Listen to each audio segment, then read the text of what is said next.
Hey everybody, welcome to day 4 of Manifest Wellness, our series of virtual well-being workshops brought to you by Sprout Creative, marketing for a blooming business. Woohoo! My name's Erin Brown and I'm your host today. I've been hosting all week. We've had an incredible series so far. I can't believe it's already day 4.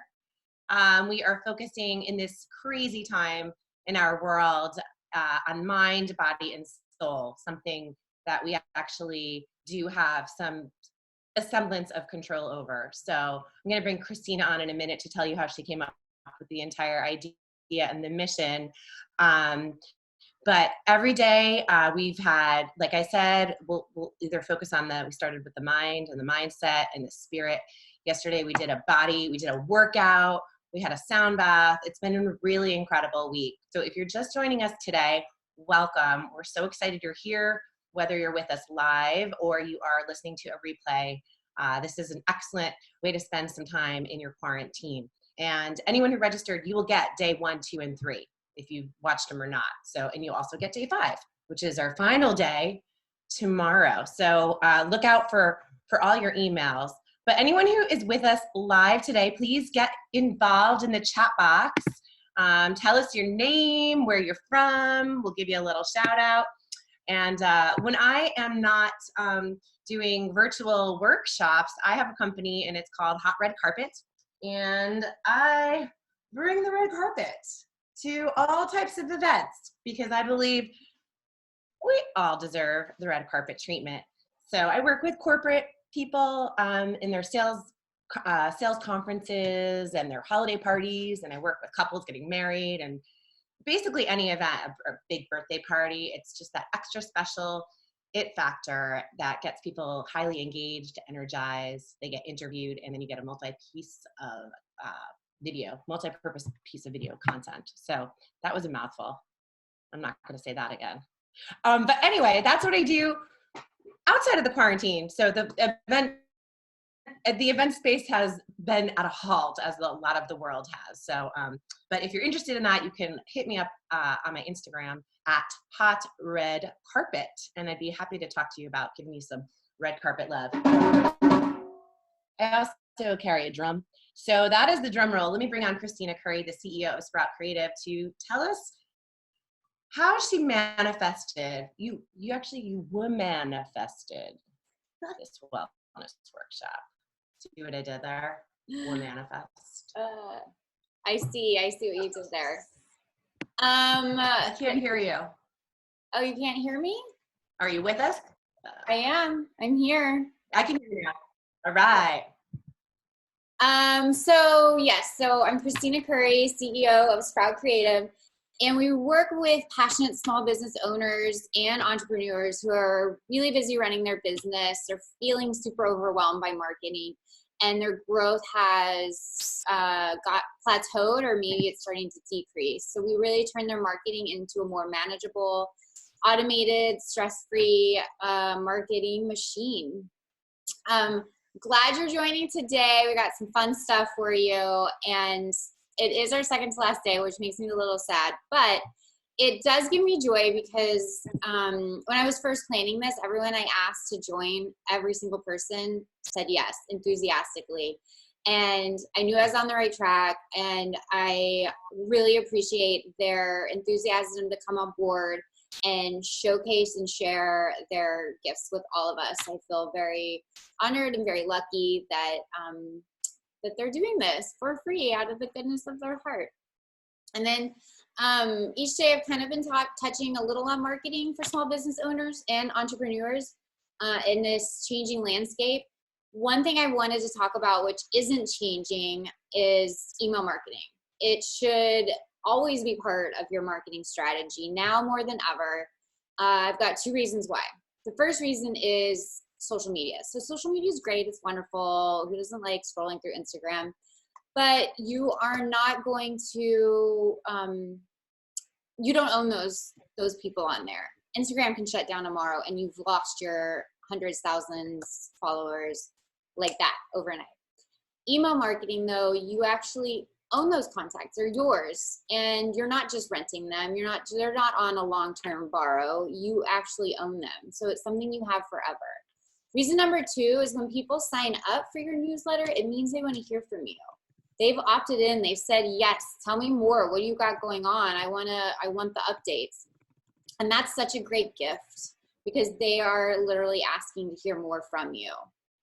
And I have a bonus tip for layout for an email kind of template, how to sort of lay it out nicely.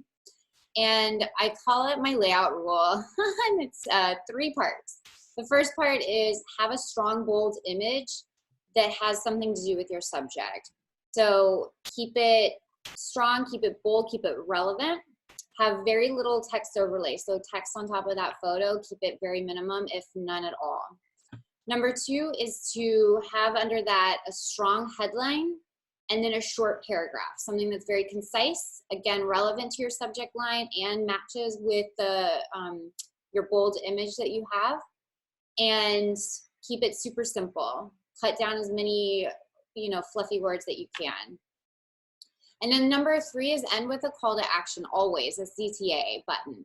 Something like click here, sign up, register, learn more.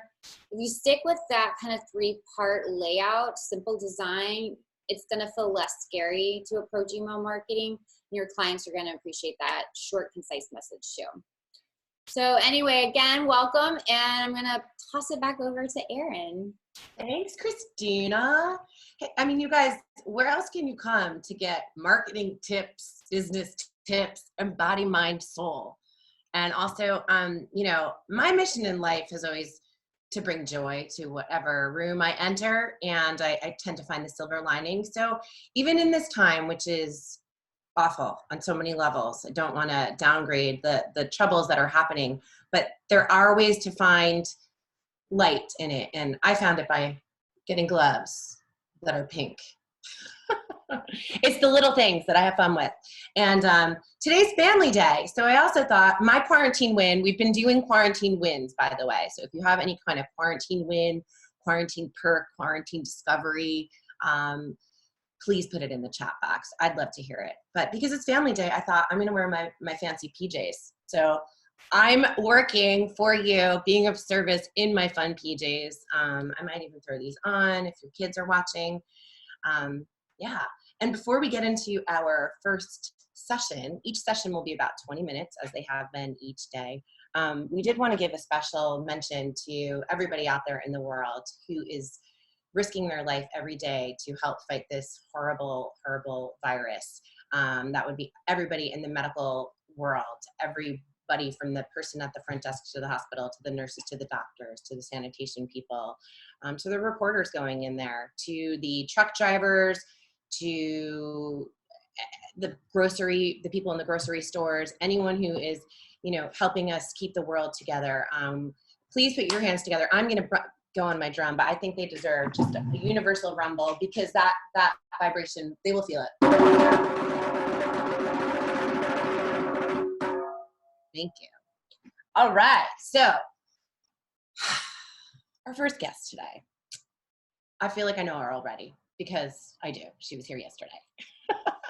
She is a multi-hyphenate, Cami from Heart Medicine. Yesterday, she gave us a really wonderful sound bath and got us super mellow and just in our bodies, and that felt great. And today, get your kiddos. I hope they're in the room when you're watching this because she is going to do a really fun session of yoga for kids. So take it away, Cami. I'm going to roll out my red carpet as my yoga mat if that's okay. I hope we all have a red carpet. Yeah.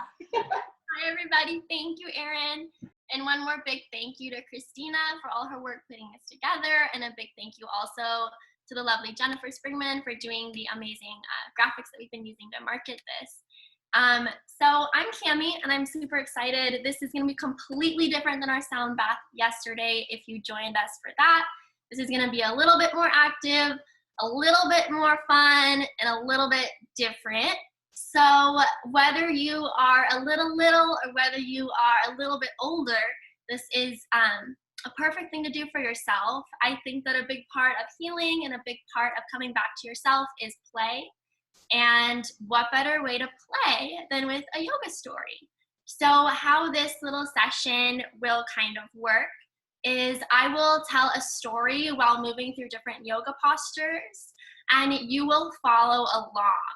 So I will not only be telling a story, but I will also be demoing the yoga postures if you are a little bit newer to yoga, or if your little ones are a little bit newer to yoga, and we will be moving through it together. So it's not too long of a session, but just a little sneak peek, little fun thing to do, get your body moving before you listen to the lovely Dr. Camilla move you through some other amazing news. So anyways, I'm gonna start by just telling you a little story, okay? So I love the beach, as I'm sure many of you do. And being born and raised in Southern California, I have always just loved going to the ocean. And so one day, I was sitting there on the sand because even though I've been born and raised in Southern California, I don't like the water. I think that the ocean itself is a little bit frightening because I don't know what's underneath there and I don't understand it, but I like the sand because it's safe and it's warm and I just like playing there and making sand castles and reading books. So one day I was sitting there on the sand and I noticed something weird, something that I had never noticed before. And I just saw a ton of seashells. They were everywhere.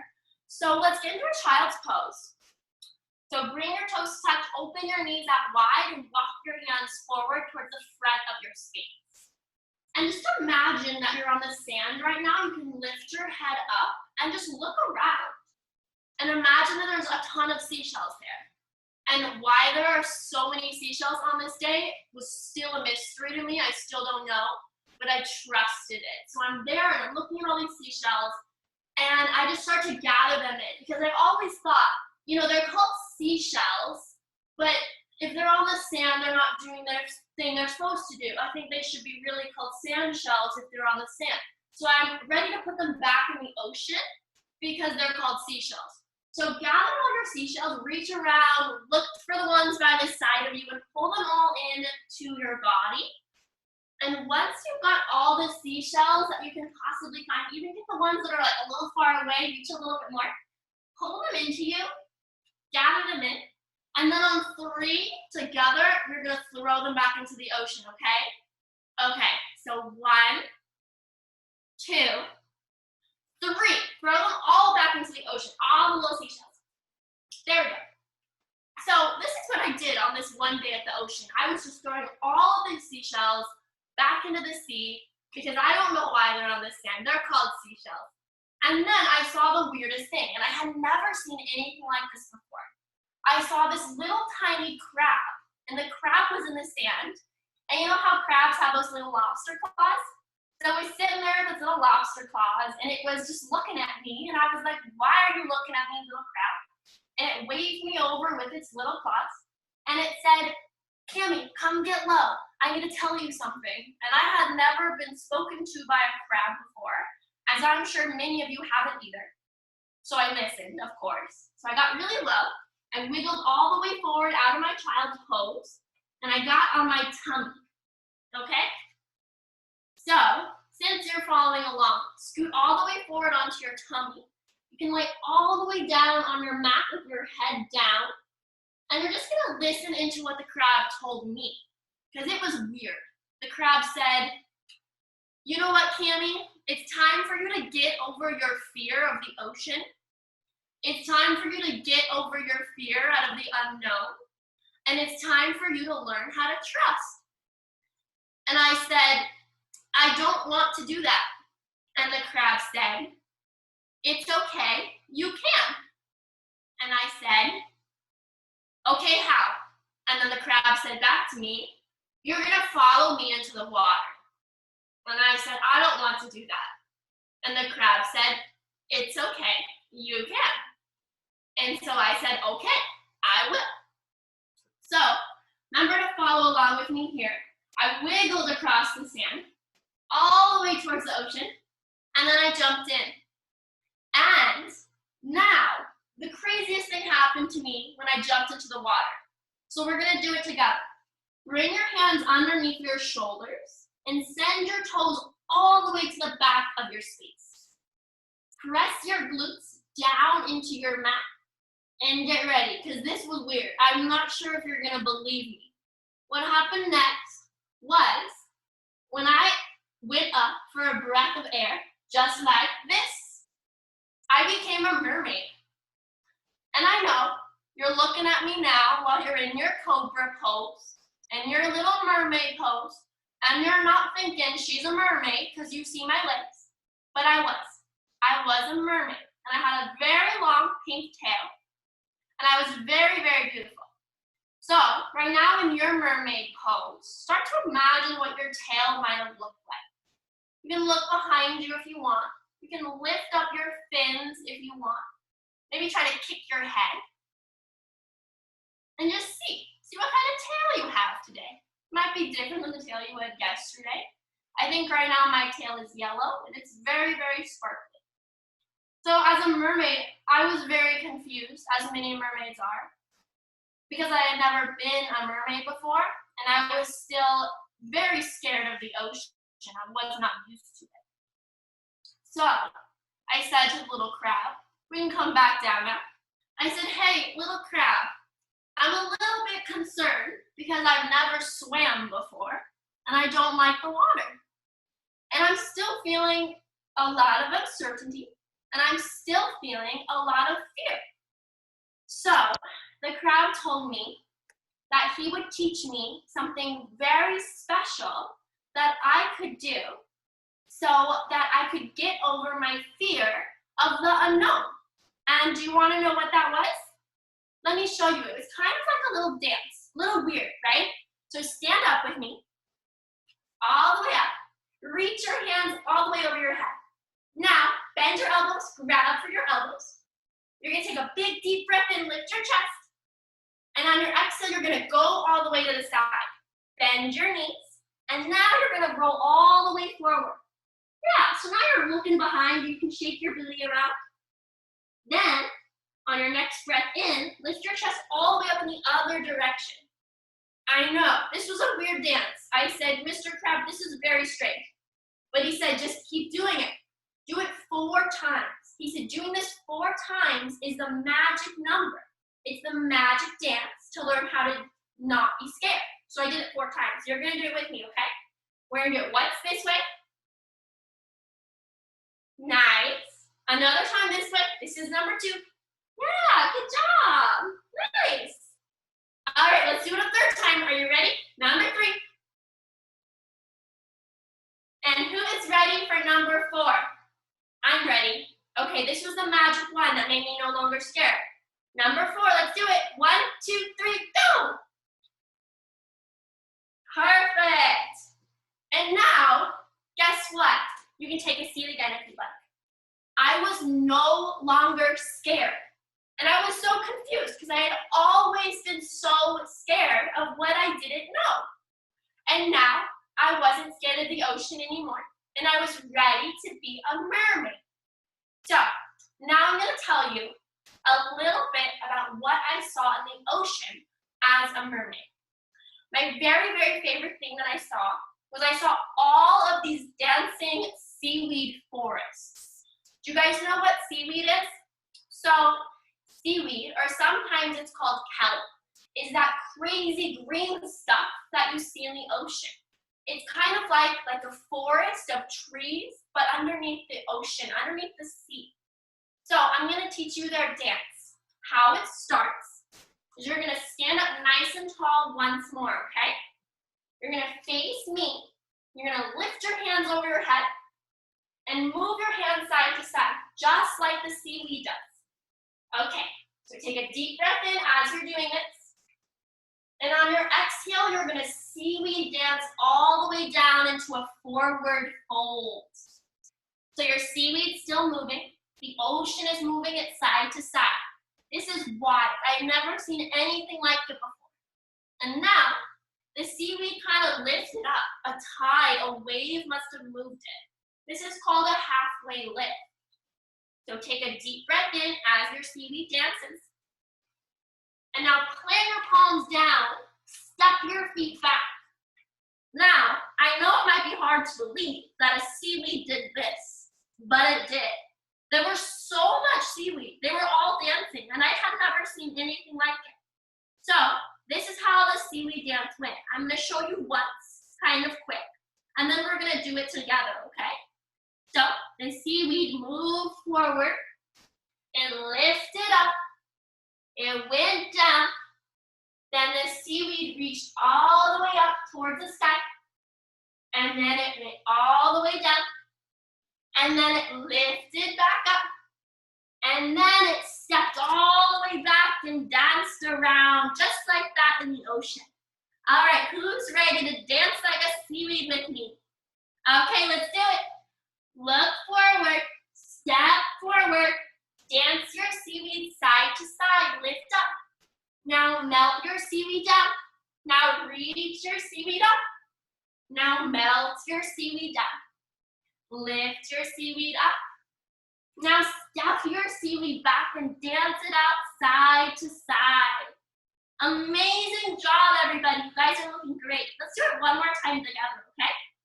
Look forward, step forward, lift up your seaweed, melt your seaweed down, reach your seaweed all the way up. Maybe your seaweed moves to the side a little bit. Maybe your seaweed leans back a little bit, and then you're gonna melt your seaweed down. Lift your seaweed up. Now dance your seaweed all the way back another time. Yeah, there we go. Alrighty. So I'm gonna tell you a little bit about the second thing I saw as a mermaid. So I had seen this as a human, but I had never seen it in the same way as I saw it when I was a mermaid. And it was crazy. You know what I saw? I saw surfers. And maybe some of you have surfed before, but I had never surfed before. And as a mermaid, I couldn't surf because I had a fin, you know? But I'm gonna show you, and we're gonna do together what some of the surfers did, okay? So, stand up nice and tall once more, and you're gonna bring one leg in front of you, and one leg behind you. Bend your front knee, and imagine that you're on a nice big surfboard, and it can look however you want. I think my surfboard has some flowers on it and some stars. Yours might have like a unicorn or a dragon, whatever it may be. And the surfers were doing something I thought was a little strange, because I had never seen it from the sand before. They were lifting their hands up, and then they were opening up to the side. And then they were lifting up, and they were opening up to the side. So why don't you do that with me? Why don't you dance like a surfer with me? They go up and look forward, and then they open up and look to the side. Up and forward, and open up to the side.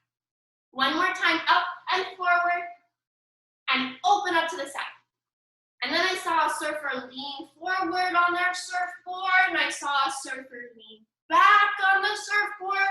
Now this surfer wasn't really balanced, so they were kind of going everywhere. Why don't we all pretend to be the non-balanced surfer once more? Yeah, there we go. All right, so now that we've seen the surfers, I'm gonna show you the third thing that I saw as a mermaid that day. Now this was probably the cutest thing I saw, because I don't really think you can call seaweed cute. You might call surfers cute, but this was definitely the cutest. This thing that I saw that day was I saw dolphins. And these weren't any normal sort of dolphins. Have you ever heard of, I think they're called bottlenose dolphins? Yeah, maybe. So they're dolphins. They have a very, very long nose, kind of like a unicorn. And they jump over waves. So they're beautiful. And they're so cute the way they just jump over a wave. And I'm going to show you what they look like. And you're going to do it with me. So, stand up. This takes a little bit of balance. But since now we're dolphins, I'm sure we have tons of that. So tap into your dolphin energy. You're going to kick a heel towards your booty, grab for your foot, and reach your other hand up towards the sky. And when you're ready, you're gonna start to lean forward into your dolphin shape. Now, when you're here, you might wobble, but that's okay. You can just jump right back into your dolphin.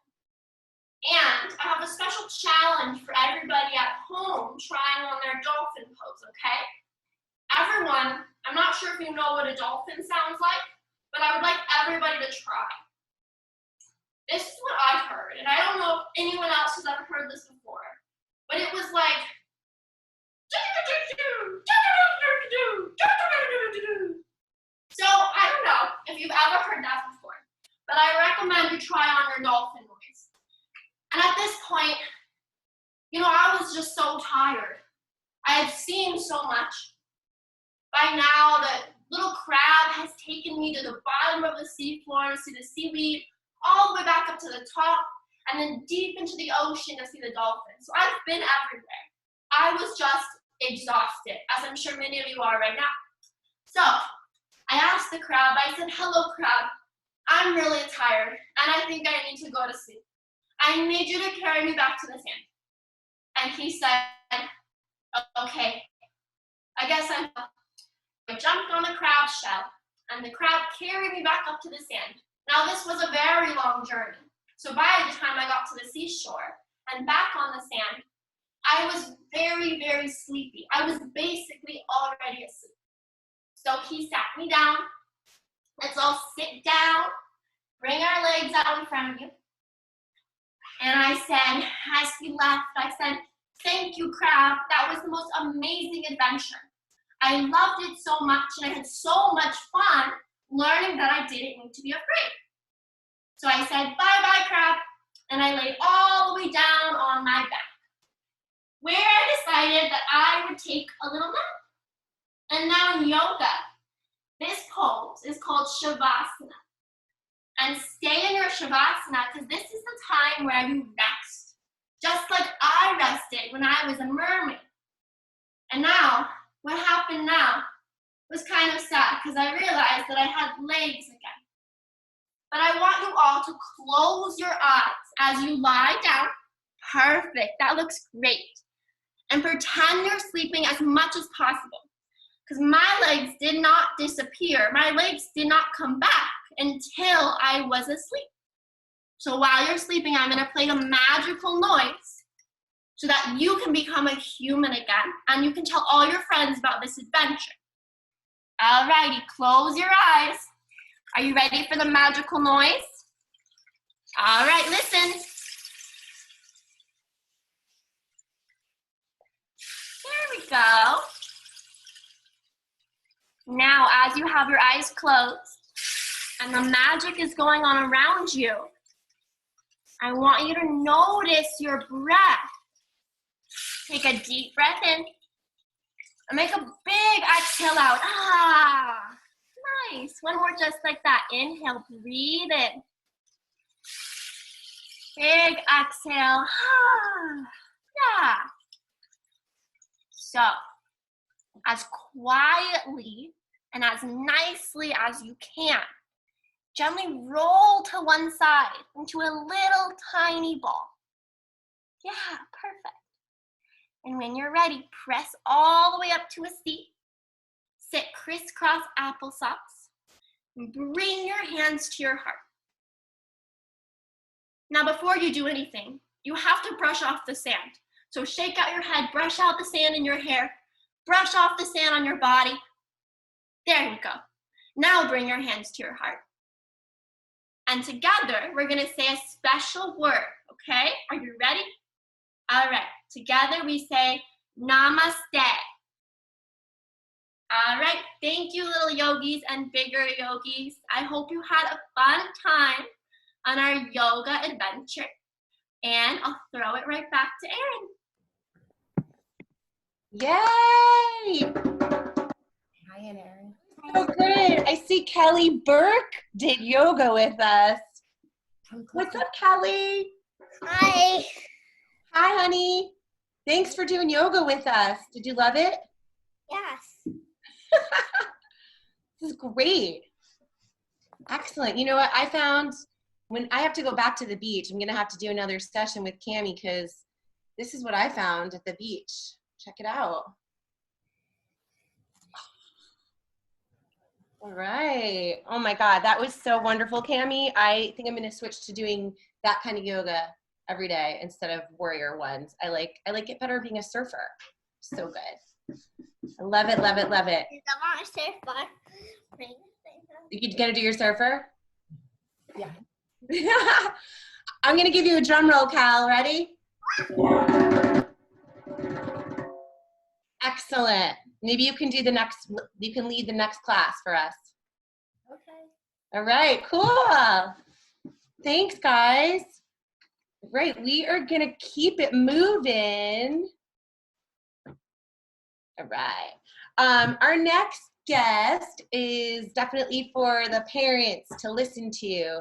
It's our great honor to have Dr. Camilla Williams with us. She is a PhD life coach and motivational speaker. She's just a fantastic human being. She's a mom. She's just a cool lady. So she's going to talk to you guys about what's going on and how to talk to your kids about this corona going on.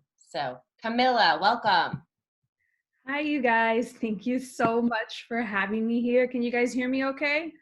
I just want to make sure I'm coming through just fine.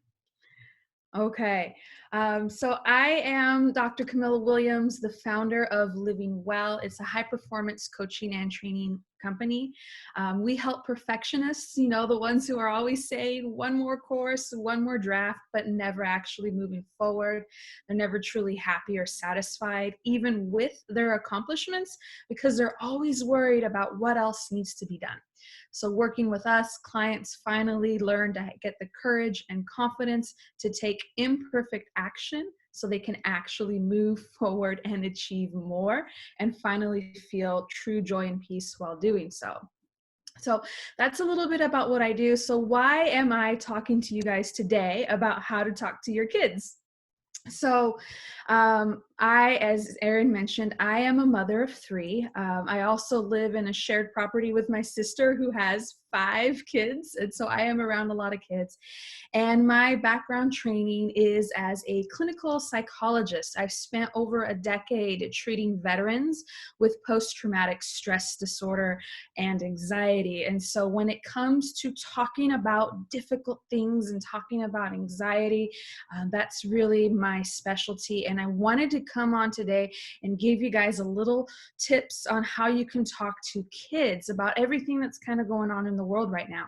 Now, just a little side note, this isn't just for parents, okay? So if you are an aunt or an uncle or a godparent or a teacher, or you come in contact with kids, this will also be helpful for you to know how to be someone that they can go to and be that support for them. So I mentioned in kind of some of the ads, I wanted to start out by going over the #1 mistake that all parents do when it comes to talking to their kids. I've done this myself.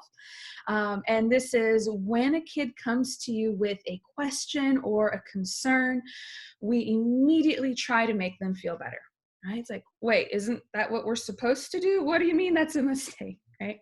The mistake is that we immediately jump to reassurance. And when we do that, it does 2 things. The first is it shuts down the conversation, right? So if my kid comes to me and says, Mom, why are all the schools closed? When are we going to go back to school? Right? My mom brain is like, I don't want him to worry. I don't want him to panic. Like, I don't want him to know about everything. Like, I try, okay, don't worry, honey. They're just working on the school calendar. We get to start summer break earlier this year. It's going to be fine, right? I'm doing what I think is best. I'm trying to make them feel better. But I just shut down the conversation, right? My kid came to me with a question. I said, don't worry, it's going to be fine. That's the end of the conversation. So that's the biggest problem with that. And the second thing that it does is that for some kids, it really invalidates their emotional experience. So if a kid comes to me and is like, Mom, you know, I'm really worried. I keep hearing all these bad things about, like, you know, what's going on out there. And I'm like, oh, don't worry, honey. It's going to be fine. We're safe. We're doing everything we're supposed to here at home. Now my kid might walk away saying, my mom is telling me not to worry, Everyone's telling me not to worry. Everyone's saying it's going to be okay, but I'm still worried. And now they're starting to wonder if there's something wrong with them. What's wrong with me? Why am I worrying whenever all the grown-ups around me are telling me it's okay? And so when we immediately jump to trying to make them feel better and to reassuring them, we shut down the opportunity to have a conversation. And for some kids, it might actually make them feel worse because now they're wondering why they feel this way when all the adults are telling them not to worry. Now, the great news here is, doesn't matter how many times you do this, you can always go back and fix it. Okay, so you could always go back after the fact and start a conversation with your child. You can always go back and fix it. Now, before I dive into the tips, I just want to put a little caveat out there, okay? I'm just giving you all some guidelines and suggestions. You as a parent, you are always going to know what's best for your kid. Trust your gut, trust your instinct. This might not apply to every single one out there, so I just want to throw that out there and give you permission. You know what's best for your child. I am just giving some general guidelines that some of you might find helpful. So the very first tip, of course, like I mentioned just a little bit earlier, is to start the conversation. Make a space where your kid can come to you to talk. Now, I have a lot of parents say like, oh, my child knows they can always come talk to me, right? Like we just assume, oh, they know they can come talk to me, but just think about that number one mistake, right? They come talk to me, I shut down the conversation, I tell them not to worry, it's gonna be fine, end of subject. So I might think, well, they know they can come to me, but they don't know that they can actually sit and have an honest conversation. So it's our job as the adult to create that space so that they can talk to us. Now, I always like to start with open-ended questions. It's that way we're not putting ideas into their minds and we're giving a bit of a taste of where their mind is at. And so I love this idea of going to your kid and just saying, hey, honey, I was just wondering what you think about everything that's going on, right? It's very general and vague. Just did you have any thoughts or concerns about all this stuff that's been going on lately? You don't need to be more specific than that to start. Let's just see where they're at. Now, for a lot of kids, right, they're going to give you a funny look like, huh? Like, what do you mean what's going on, all right? Hey, you tried to start with an open-ended question. Now you go down one tier, which is give them a multiple choice question. Okay, so ask your kid, well, you know, the schools have been closed and your friends' birthday parties were canceled and we can't go to the park anymore. So I was just wondering if you wanted to talk about any of that. I gave them a sampling of things that I think they might be worried about that they can pick and choose, and it might help them start the conversation. Now, if you still have the kid who's kind of giving you that funny look like, it's fine, there's nothing to talk about, then for some of you parents out there, you might have an inkling of something that you think your kid might be worried about. So now you can get very specific, all right? So for some of you, it might be, honey, are you worried about grandpa? Right? You get very specific, you get right to it. I just want to know if you're worried about grandpa, right? Grandpa's in the high risk category. And when you do this, right, start with the open-ended questions, move to multiple choice, and then move to the very specific just to get the conversation going. You're giving your child permission to actually talk about what's going on. Now, I wanted to share a quick example. So I had a friend who I was posting this on social media, and she decided like, okay, I'm going to ask my daughter, my 9-year-old. And in their house, they are generally optimistic people. They just kind of kept going like everything's going to be fine, everything's going to be okay. And so she was actually very surprised to find out that when she asked her 9-year-old about what she was thinking about everything that was going on, she found out that her 9-year-old was actually very anxious and very worried, because what was happening is she was working from home and her daughter was now home from school. So every time the daughter was doing homework at the kitchen table, she was listening to the news, right, that was on in the background. Every time mom was on the phone talking to some friends about what's going on, what are you doing, she's listening in on those conversations. So this 9-year-old is picking little bits of information here and there, and no one's talking to her and helping explain to her what's really going on. So she was putting it together in her mind and making it much worse than it actually was. And so by starting the conversation, my friend actually had an opportunity to give her daughter a space to talk about and to help her work through some of her concerns, and, you know, tell her like, oh no, that's actually not right, and to clarify some things for her. Now, I had another friend who has teenagers. She asked her teenagers, hey, I'm just wondering how you guys are feeling about all of this. And they're like, Mom, it's fine. She's like, no, I just want you to know that you can come talk. She's like, Mom, it's a super bug flu. Stay inside, wash your hands. We're fine. And that was the end of the conversation with their teenagers. But at least she made that effort to let them know that they can come talk to her. Okay? So tip number 1, start the conversation. Now, tip number 2 is what I call, you have to validate the emotion. Now, this is actually very important. It's very hard for us as parents, because if our kid comes to us and they're hurt, we hurt, and they're anxious and we're anxious, and we just want to make them feel better. We want to protect them. And so it's really hard when our child comes to us and they're feeling anxious or worried. We just want to make that go away. And so it's a bit of a challenge to sit in the emotion with them. But this is actually a really good opportunity to teach your kids some emotion regulation. So think about it, as adults, we all kind of struggle with this a little bit, where we don't like to sit with negative emotions, right? I'm stressed, bring out the pint of ice cream, right? I had a bad day, well, let me have that glass of wine to unwind. Like, we learn to kind of stuff our feelings down and do some buffering behaviors that are not always the best for us. So we actually have an opportunity here to teach our kids to sit with the feeling and not immediately jump to trying to make that feeling go away. So how do we do that? Okay. First, the easiest way is to just reflect. Repeat back to your child whatever feeling that they're sharing with you, right? Mom, I'm just really worried. Yeah, I can see that you're really worried. You know, it's just that sometimes I get scared that something bad might happen to, you know, Auntie. Yeah, I can see why that would be scary, huh? You just reflect back. You don't have to think of anything clever to say. Right?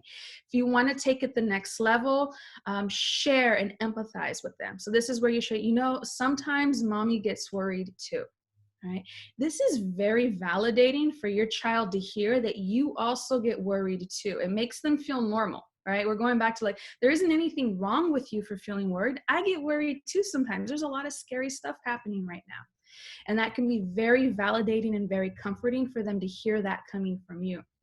Now, the second part with this, and this is what I do a lot with any clients who have anxiety, and it works really well with kids, is to practice naming where in the body you feel the emotion. So if you guys have been watching the videos this whole week, right, we actually spend a lot of time doing a lot of breathing exercises, mindfulness exercises every day this week on really being present in the body. And so when your child comes to you and says, like, I'm feeling worried, or I'm feeling scared, or I'm kind of confused, ask them, like, well, where do you feel that in your body? Now, 9 times out of 10, they're going to look at you like, what do you mean?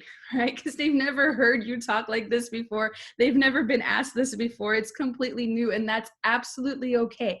But what you're doing is you're planting the seed, and you're starting to model for them that idea of, hey, I experience emotions in my body. It's actually a good thing to pay attention to that. So you can always say, like, you know, sometimes when mommy gets worried, it kind of feels like she has something heavy on her chest. I'm wondering if you feel the same. Check in with them. Sometimes when mommy gets a little scared, I kind of feel like I got butterflies in my tummy. Like, do you feel something like that too sometimes? So you can start to ask and probe and see if they can recognize where that emotion is in their body. And if they don't, that's okay. That's okay. As long as you just introduce that idea of, I can feel the emotion in my body. And what you just did by doing that is you sat in that feeling a little bit longer with your child before trying to like make that feeling go away and make them feel better. Okay.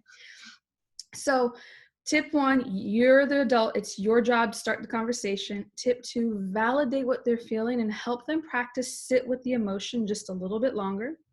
And the third tip, right, we all want our kids to feel better, and we want to reassure them. So what can we actually do that is reassuring for our kids?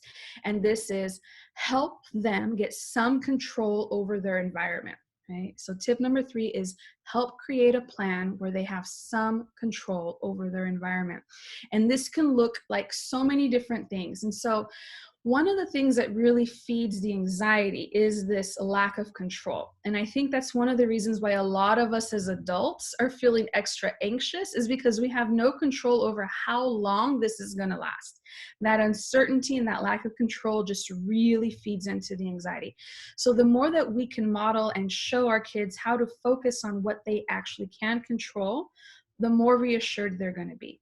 So it might be a family plan, right? So, well, what do you think we should do as a family when we come in from the grocery store? All right. Get them in on the planning. Like, well, we should all take our shoes outside the house. Perfect. Who's going to wipe the door handles? I will. Who's going to grab the, wipe the counters? I will. Make assignments, right? If you have younger kids and you're doing the homeschooling, it can be as simple as like, well, would you like to have snacks before we take a break for recess, or do you want to eat snacks after the break for recess, right? You're giving them a little bit control over their little world, and that feels empowering, that feels comforting. It can be a plan of, if they're worried about a family member, ask them, what do you think we should do? Right? Maybe they want to do a drive-by wave and hello. Maybe they want to call. Maybe they want to draw pictures to send them. Anything that you can do to help them have a little bit control over their world is going to be the most comforting. It's actually more comforting than simply telling them not to worry. Because if you as a grown-up know, like, just telling me not to worry doesn't make my brain turn off, right? So those are my top 3 tips. I'll give a quick example. So my oldest is 5 years old. And he came home from the daycare and he's like, Mommy, my friend said that Corona is the enemy and he kills people. And I'm like, oh, I was mindful, like, okay, I just did this video, like, I don't want to stop the conversation. So I simply said, tell me more. Really? Your friend said that? What else did he say? Well, he said that we're going to get our lightsabers and we're going to chomp him if Corona comes in the house. So I'm like, okay. And I had that thought of, if my son thinks Corona is a person, this might make him afraid of people. I don't want that to happen. So I asked him, like, honey, like, you do know Corona is not a person. He's like, oh yeah, it's just like when you get sick. I'm like, okay, like, well, do you remember the last time you got sick? What happened? He's like, yeah, you wouldn't let me go to school. I'm like, yeah, why did I do that? He's like, because you didn't want me to get my friends sick. I'm like, that's right. So that's why we can't go out to the playground or to the play place, so we don't get anyone else sick, and so no one gets us sick. He's like, oh, okay. And then I just checked one more time, right? The poor kid has a psychologist for a mother, bless his soul. I'm like, honey, are you worried about Corona? And he's like, nope. And he just pranced off and went back to playing. But it was like a 60-second conversation. It doesn't have to be this big, long, serious thing. It's just, you're giving your children those little opportunities to know that they can come to you with their concerns, that you're not going to shut down the conversation. You're going to validate what they're feeling, and that you can give them some reassurance by giving them a sense of control over their schedule. So those are my top 3 tips for you.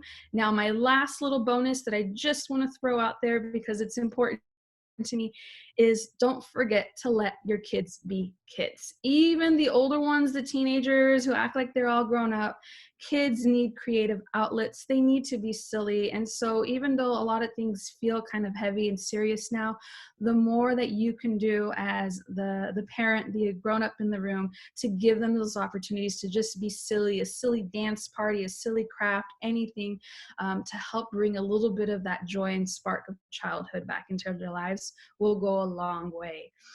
For me this week, my son found an old bag of marshmallows in our pantry. I don't know how long it was in there. I'm like, we're not eating that. I don't know how old it is. So I opened up the whole bag of marshmallows on the counter. I took out the entire box of toothpicks, and it kept them busy for a solid 20 minutes just making little marshmallow toothpick animals, right? It can be anything that you can do with your kids at home. Now, if any of you have any more questions or follow-up, you can always reach out to me via DMs on Instagram or on my Facebook page. I also set aside some time to do some free consultations with any of you. These are about 15 to 20 minutes. If you have a specific question, I can help you brainstorm and talk through how you want to approach things in your life, okay? I know we're not doing Q&A, so please hit me up afterwards if you have any questions. Thank you guys so much. Thank you, Dr. Camilla. That was awesome. Silly. I never heard of it. I don't know what you're talking about. It doesn't rule my heart at all. Wow, this was so awesome. I got so many tips, and thank you for calling it out. If you're just an adult in not just, if you're an adult in a child's life, not necessarily the parental unit. And yeah, also just special shout out to all the teachers. It is a huge transition for the parents, the teachers, everything. I've got a good friend who it's her first year being a principal of a grammar school, and she's, you know, overwhelmed.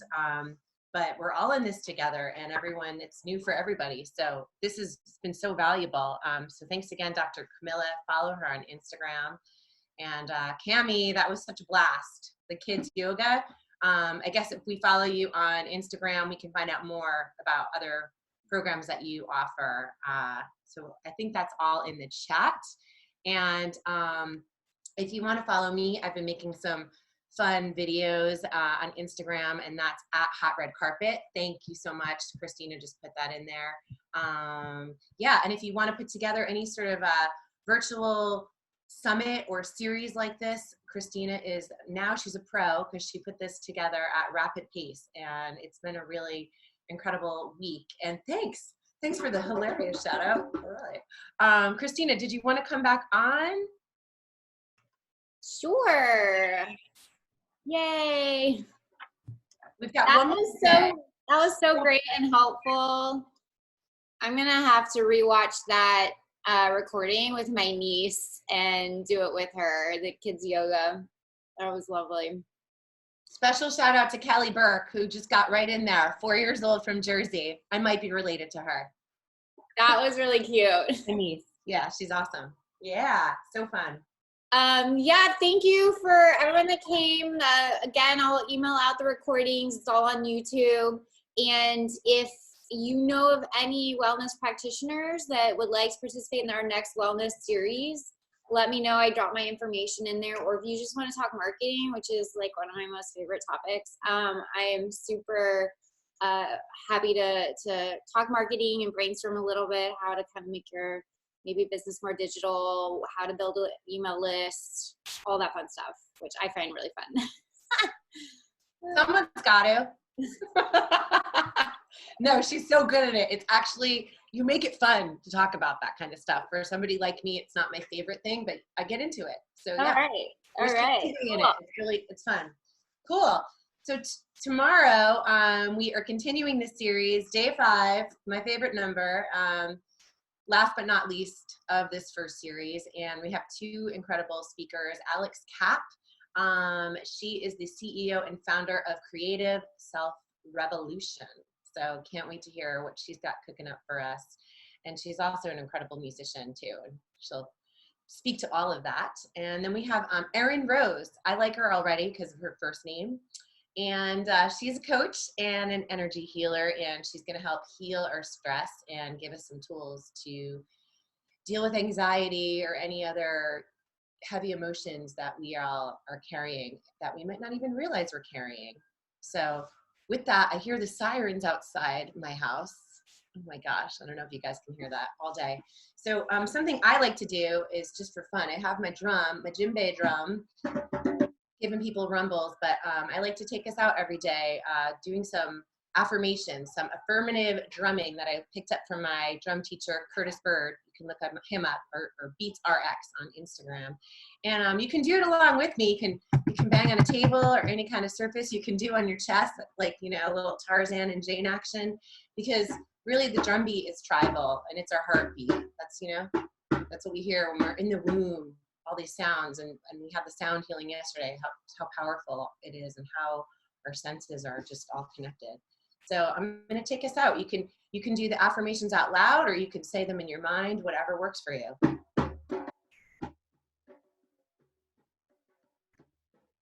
Relax, be calm, everything's gonna be all right. Relax, be calm, everything's gonna be all right. Just breathe and breathe.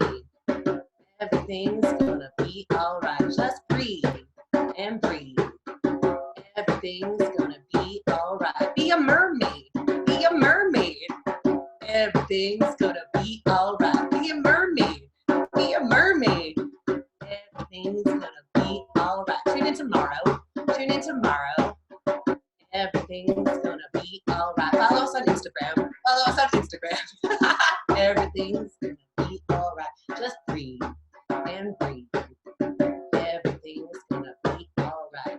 Everything's gonna be all right. Take a dance break. Take a dance break.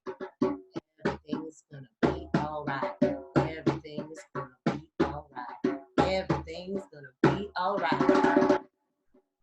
Well, that wraps up day 4 of the Manifest Wellness virtual well-being workshops. Please join us tomorrow, 12 o'clock live Pacific time, 3 o'clock Eastern time, 9 o'clock European time, yesterday Australian time, or just sign up for the replays and you'll get all this information. Please share it with your friends. We're so grateful to have you here, and we will see you soon. Stay well, everybody. Bye.